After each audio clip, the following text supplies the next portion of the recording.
Hi, so I'm Scott Gaeta at Cryptozoic Entertainment. I'm actually the COO, and this is Cory Jones, our President and Chief Creative Officer.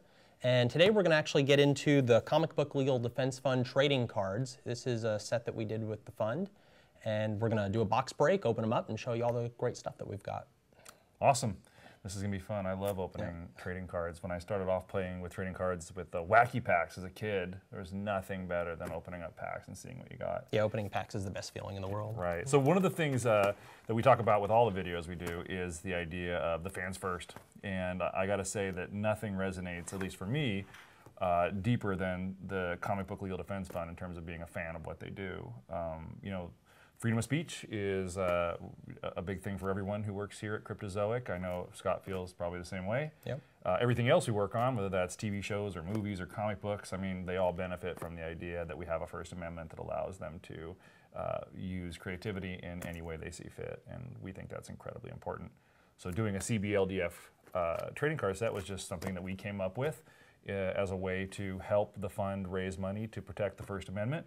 And when we pitched it to them, they loved the idea, and we were able to actually get some partners on board and put out a really great set, I think. Exactly. For those of you that don't know, the CBLDF is a nonprofit organization that actually takes cases all the way to the Supreme Court, and that's expensive. Yeah, absolutely. So they basically exist on donations and fundraising, and basically a bunch of lawyers that are top-notch work for them for free. Right. And handle all these cases for them. And so profits that go from this set actually go back to the CBLDF to fund all of that.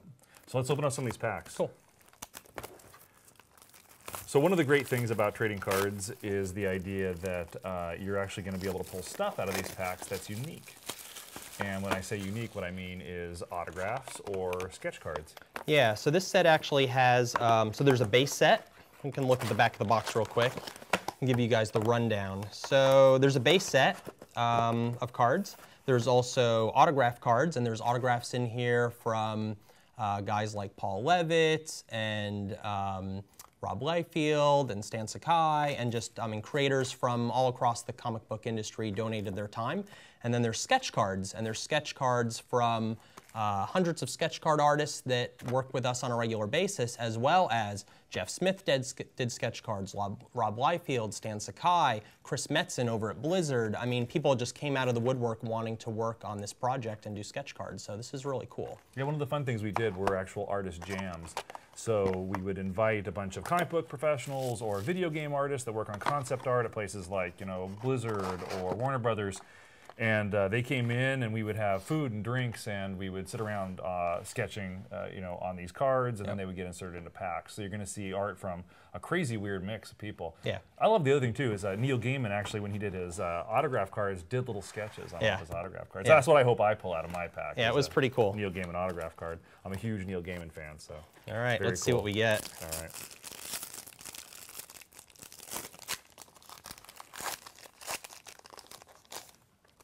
So one of the great things about this set is that it actually tells the story of fighting censorship in America. So there's sort of a narrative built into these cards. On the back are all the cards that are numbered, and they talk about things like a failed attempt. So it has actual, you know, sort of a little story about things that were, you know, part of that same theme of fighting for the First Amendment. Like this card is a Code of Silence, actually talks about the Comics Code Authority and when that came to be. That basically back in the 50s that the comic industry was fearing regulation, so they voluntarily created this Comics Code Authority to kind of self-regulate, because back in the 50s, comics kind of came under fire. There's actually a card in this set that's about Frederick Worthman. He was the guy that wrote that book, Seduction of the Innocent, pretty much saying that everything bad that was going on in the 50s with the youth of America could be blamed on comics. So I got a sample card here of something different. Cool. This is actually one of the sticker cards. Yeah. And on the back of the sticker card is actually a piece of a much larger image. And the image has actually been done by Rob Liefeld, correct? That's right. It's his Lady Liberty set. Right. So I got an autograph card. Oh, nice. So my autograph, this is Paul Levitt. So Paul Levitt started off as a comic book fan and editor of Batman at DC Comics, and then he went on to become the publisher of DC Comics from 1989 through 2009. and has actually just recently wrote a book on the 75 years of DC Comics. So he was nice enough to sign for the set. Awesome. What's So going on there? I'm still going through. I've opened up more of the base set. So you can see you're starting to get a nice selection of some absolutely beautiful cards as part of the base set. I think our internal graphic designers who actually laid this stuff out did a great job. These cards look wonderful. They make for a very nice collection. This is one of my favorites, Georgia vs. Lee 2. Basically has an old lady reading a comic book and steam coming out of her ears. Nice. Yeah, there's some great art in here.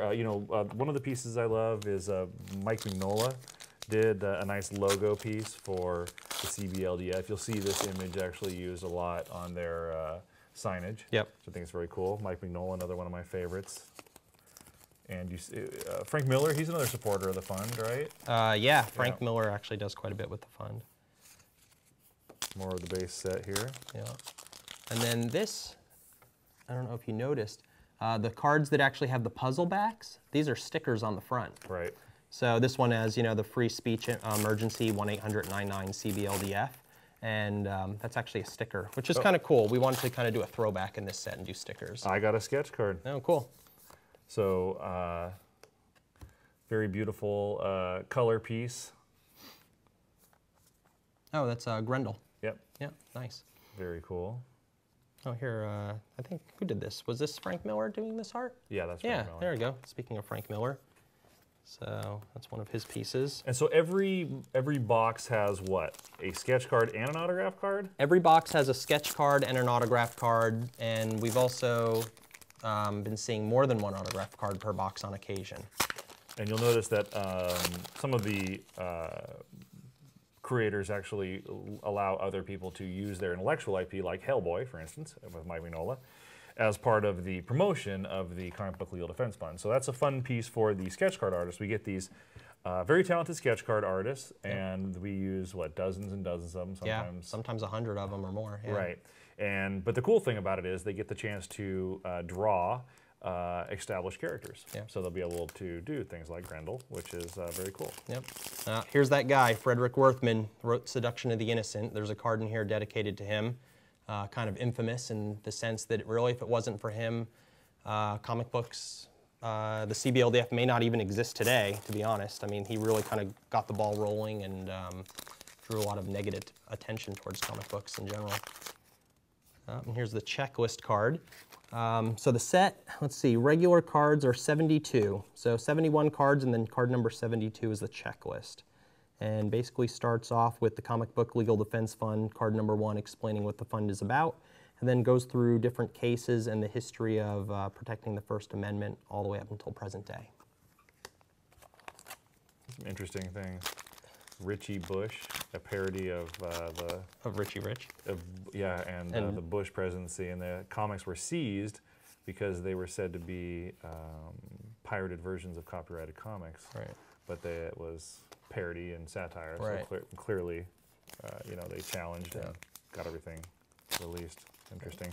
So it's, when they say First Amendment, it's a broad spectrum of issues that they're actually dealing with, from clearly political issues all the way over to censorship of things that are explicit, or I mean, it's a wide range. Yep.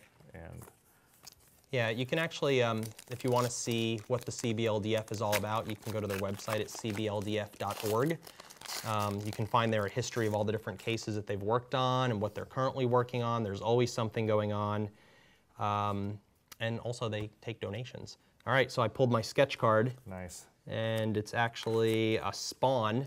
Oh, cool. Actually, it's a really nice Wow. Spawn, too. That's pretty amazing. Whoa, that's beautiful. Good job. Yeah, that's pretty cool. I'm keeping that one. Yeah, what's up?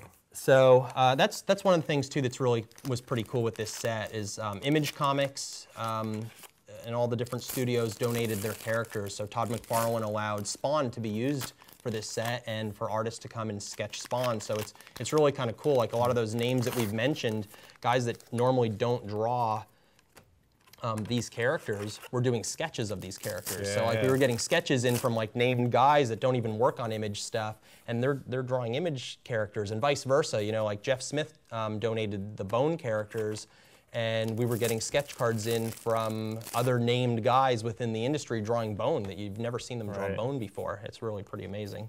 And Jeff drew some bone sketches for us as well. That's cool. Didn't he do a complete, like, was he the one that did the big puzzle one? No, that was actually Rich Molinelli. Okay. So one of our talented sketch card artists did that, and that was pretty cool too. All right, I pulled another autograph. I actually got 2 autos out of this box. I haven't even got one yet. So here's my other autograph, and ironically, it's Larry Martyr. So Larry Martyr is actually, what is his official he's title? The president. The president, yeah. He was elected president of the CBLDF. Yep.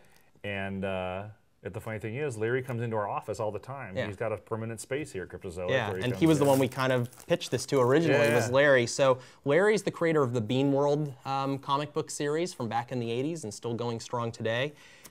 President of the CBLDF, and he also ran Image Comics for quite a while, right? He ran Image and he ran McFarlane Toys for a while. Check out Bean World. It's a very cool comic. Yeah. Very cerebral, but... Yeah, so this is the card, and then this is the puzzle. We'll start to put that together as we go.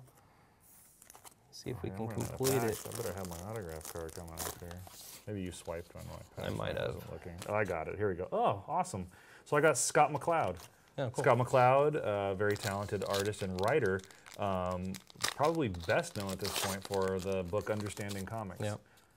An incredible book about sequential narrative and how, as an art form, it is very specific and very different from sort of anything else out there. Yeah. One of my absolute favorite books, Understanding Comics by Scott McCloud. So very cool. That's an awesome autograph. Nice. I love it. I'm still winning though. Here's another one. So this is cool. This is a card of Bill Gaines. He was one of the original founders of EC Comics, and EC Comics was the main thing that basically this guy, Frederick Worthman, put under fire in the 50s. So EC Comics were the guys that, did Tales from the Crypt and all sorts of horror comics. And here's a picture of old Bill basically testifying before Congress because Fred caused a lot of trouble. It's amazing what comics have been through all the eras. Everything from, horror comics and, sort of the romance thrill comics, the detective comics that were pretty titillating. I mean, that was the whole point of them. Yep. All the way to like Zapped comics and counterculture comics. Yeah, absolutely. Now here's another one. This is cool. This is a Comic Book Legal Defense Fund battling censorship since 1986 with Hellboy on there. So this is another sticker, peels off. And the back is part of the puzzle. So hey, look at that. You actually got the other piece right there. Yeah, start to put the puzzle together. Nice. So if I remember right, it takes 9 sticker cards to make the whole puzzle. Yeah. This is the most recent case, or one of the most recent ones, was about the gentleman who was bringing manga back across the border. Oh, from Canada? Yeah. And so this piece is, they're not just looking for bombs anymore, and it's a X-ray of a suitcase with some manga in it. Yeah. It's ridiculous. Yeah, I mean, it's silly. I think the quote from Neil Gaiman was that if that's the kind of thing that can get you in trouble, then he hopes no one sees his bookshelf because, I mean, manga's been around now for many years. Yeah. I think I caught them all. Got them. It's nice. The fun thing is, too, then you get out your binder and you sort all these cards and they're numbered so you can put them into order. Yep. And then make sure you got the full set, trade with your friends to get the ones you don't have, and have there's the checklist. Very nice. There's a good one. I think a lot of people that follow the fund have seen that piece of art. Yeah. So. Beautiful sketches. Yeah, I haven't pulled a Neil Gaiman sketch or auto yet, and I haven't pulled a Jeff Smith, and those are 2 of the ones that I want personally. So I'm gonna probably have to keep opening. Mm-hmm. That is cool. Absolutely gorgeous. So good. I actually did like 4 or 5 of these sketch cards. You did some? Yeah, you could open a pack, you get a piece. Yeah, I wouldn't do that to people. I didn't do any sketch cards. All right, cool. Well, thanks for checking this out. And I just want to mention a couple other companies that really did help with this. Obviously, Image Comics donated a lot of their characters, all the different studios like Top Cow. The CBLDF was hugely involved in putting this whole thing together. They actually were instrumental in managing the base set and putting all that information together with us. Also, Diamond Comic Distributors donated a lot of their time. They waived their distribution fees, which is really cool of them because all this money is going back to the fund, and that really just helps everybody. PBM Printing, our printers here, they print our other products as well, donated the printing for this set. So really, I mean, at the end of the day. Rick Jones. Yeah, Rick Jones, thank you very much. At the end of the day, that's what it's all about. Leave as much money on the table for the fund because we want to protect the First Amendment and do good things. So again, thanks for checking it out. You can go to cryptozoic.com for the full list of sketch card artists and signers, and also CBLDF.org if you want to learn more about the fund.